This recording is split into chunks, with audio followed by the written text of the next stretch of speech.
O Instituto Andrés Casper trabalha com crianças de baixa renda em risco social entre a idade de 5 a 8 anos. Julinda, qual que é a missão do Instituto Andrés Casper? Então, a missão do Instituto Andrés Casper é cuidar de criança de família de baixa renda. Então, atualmente, hoje nós estamos com 45 crianças, as quais têm 4 refeições ao dia. Temos também os professores, que cuidam dessas crianças.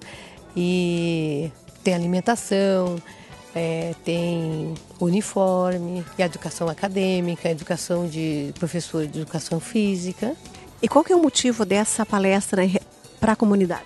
Então, é incentivar os pais, em geral, seria a comunidade, não seria nem do Instituto, é sobre a pedofilia. É um assunto muito polêmico, que já existe há anos isso, não é? E que tem que cada vez mais ser colocado em pauta isso para a gente resolver, tentar amenizar, porque é difícil e é tão meio escondido isso, não saberia nem dizer direito. Essa palestra vai ajudar a vocês assim, a identificar como uma criança está sofrendo abuso. Não é só nós, mas como todos os educadores, os próprios pais, as famílias, ter mais cuidado, precaução, como é que faz para deixar essas crianças sozinhas, porque é uma coisa que ela não é tão agressiva, porém ela é tão nojenta que ela é por baixo dos panos, não é? O Instituto Andrés Casper hoje está promovendo uma palestra contra a pedofilia, com a palestrante, a sargento Tânia Guerreiro. Nós trabalhamos exclusivamente com prevenção. Não só prevenção, como a gente também recebe denúncias e encaminha para o Ministério Público. Mas eu acredito muito na prevenção. Eu acho que a prevenção é a melhor coisa. Uma pessoa que me assiste aqui, uma mãe que me assiste, é uma criança menos abusada. Os professores que me assistem, porque às vezes a única esperança da criança está no professor. O comportamento diferenciado dele em sala de aula, o professor que passa pela palestra vai saber quem se essa criança está sendo abusada ou não. Porque a criança que é abusada, ela senta na última carteira, não faz lição, não leva a lição pronta, não participa de trabalhos em grupo, não participa da aula de educação física, não faz lanche na hora do recreio. Nós consideramos a segunda-feira o Dia Nacional do Abuso Sexual. Por quê? Isso nas escolas, porque ela passa o sábado e domingo à mercê do agressor. Então, na segunda-feira, ela está andando com as pernas entreabertas, está com dificuldade de andar, de sentar, sentando com um ladinho do bumbum, com outro ladinho. Então, nós ensinamos na íntegra o que é que o professor tem que fazer para chegar nessa criança, ganhar a confiança dessa criança, para que ela verbalize o que está acontecendo. Porque, infelizmente, 1% das vítimas de sexo feminino conta. Masculino nem pensar, não conta. Então, o que nós vamos trabalhar hoje? Quem é o pedófilo? Como identificá-lo? Por que ele se atrai por criança? Qual é a preferência dele? O que ele vê na criança que desencadeia ele esse desejo incontrolável? O tratamento para ele. Quais os sinais que essa criança apresenta no banho, em sala de aula, na alimentação, no sono? Qual é o papel da mãe? Qual é o papel dos pais? Como os pais chegarem nessa criança e falarem sobre pedofilia? Como falar sem agredir? Como falar de modo que essa criança se defenda quando estiver em uma situação sozinha com o pedófilo? De que maneira ela pode dizer não? Então, é muita coisa, muitos detalhes. Na verdade, não é só uma palestra, é uma capacitação. E como os pais devem fazer para que os filhos não sejam vítimas? Quais os cuidados? E são coisas extremamente simples, que basta eles assistindo uma palestra dessa, eles vão salvar a vida dos filhos dele. Porque a vítima de pedofilia, infelizmente, são mortos-vivos. Porque as cicatrizes da pedofilia não é na pele, as cicatrizes da pedofilia é na alma. E cicatrizes da alma não tem cirurgião plástico que conserta, é só milagre de Deus mesmo. Vocês sabiam disso? Pedofilia não é crime, não está tipificado no Código Penal como crime. Eu, sargento Tânia Guerreiro, estou há 10 anos lutando para que pedofilia seja tipificada no Código Penal como crime, porque não é. Hoje, o pedófilo pega uma carona no 213 do Código Penal. E eu estou lutando, eu e a Polícia Militar do Paraná, estamos saindo na frente pedindo que pedofilia seja tipificada no Código Penal com pena de 30 anos. Porque como para o pedófilo não existe tratamento para o pedófilo, ele só para de agir quando preso e encarcerado, por isso eu peço 30 anos para o pedófilo, porque hoje, infelizmente, ele pega uma pena mínima e em menos de 2 anos ele está de volta em casa. E o prazo para ele agir novamente é 48 horas, a vítima sendo doméstica.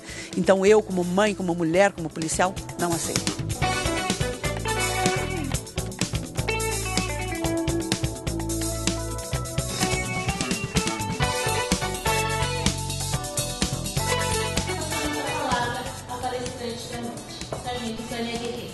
Gente, infelizmente, o que eu venho trazer para vocês aqui não é nada bonito. É o mundo cão que eu trabalho, mas alguém tem que fazer esse trabalho. O que vocês vão ver e ouvir aqui hoje é real. Não tem nada de ficção, não tem nada de enfeitar o pavão. É nua e crua verdade. Eu não poupo ninguém de falar as coisas.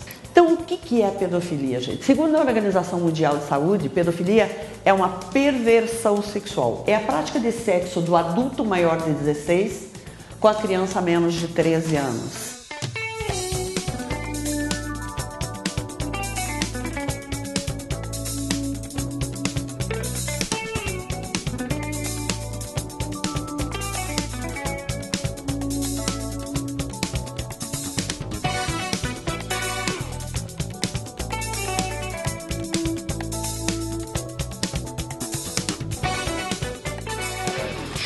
Dona Lidia, o que a senhora achou da palestra contra a pedofilia?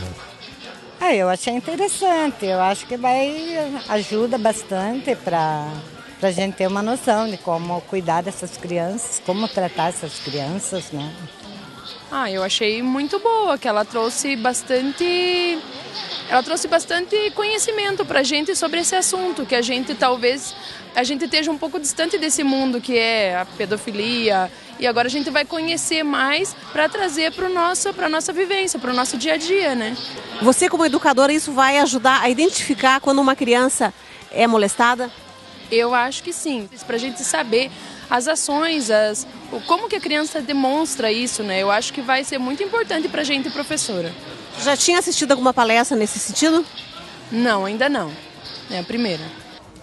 Olha, para a gente que trabalha nesse meio da educação, é uma palestra que abre mais o conhecimento da gente para a gente estar lidando com a realidade da nossa sociedade, da nossa vida, né? Que é um tema bastante instigante, no caso, que preocupa bastante a sociedade, os familiares. Então, para nós, educadores, é muito importante ter um conhecimento bem além do que a gente tem no cotidiano, né? E que a família tendo esse conhecimento, com essas palestras que a gente vem ouvir aqui, que muitas famílias não têm esse conhecimento, né? Então eles não têm como nem evitar, eles não sabem nem por onde começar, né? Para estar ajudando essas pessoas que provavelmente venham ou possa acontecer alguma coisa, né? Júlio, vocês que buscaram essa palestra e trouxeram essa palestra aqui para que o público pudesse assistir essa palestra.